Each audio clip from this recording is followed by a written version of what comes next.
Magandang araw! Para sa video natin ngayong araw, dumating na rin sa wakas ang aming drone. Sobrang exciting kasi matagal din namin itong hinintay. By the way, tig-isa nga pala kami ng drone ng aking ate Donna, and our drones are both from DJI. Kaya ngayon, hindi na namin mapigilan ang excitement na subukan ito agad. Sa totoo lang, medyo kinakabahan ako kasi first time ko itong paliparin ngayon.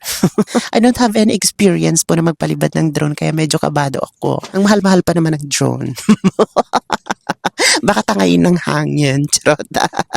Siyempre gusto kong siguraduhin na maayos ang lahat no bago ito paliparin. So I checked the battery, the controller. By the way guys, pwede pala itong i-control using the smartphones that you have. Kaya talaga nag-invest kami ng drone is para mas makapture namin ang magagandang tanawin mula sa iba't ibang perspectives. Iba pa rin kasi kapag aerial shots ang kuha. Maganda, di ba? Mas nakikita ang kabuuang ganda ng isang lugar. Lalo na dito sa atin na napakaraming magagandang tanawin na pwedeng i-feature, di ba? Insert ko na lang dito guys yung footage video kung saan una kong try na itong DJI. Pagpasensyahan nyo na kasi first time ko talaga magpalipad ng drone. Aaralin ko pa po muna. Kaya sa lahat ng mga nakasuporta sa atin, we sincerely thank you po for being there po since the day we started creating contents. Patuloy nyo po kaming suportahan at patuloy po nating ipapakita ang kagandahan ng Dinalungan Aurora. So dito lang muna ang ating video. Thank you for watching and bye!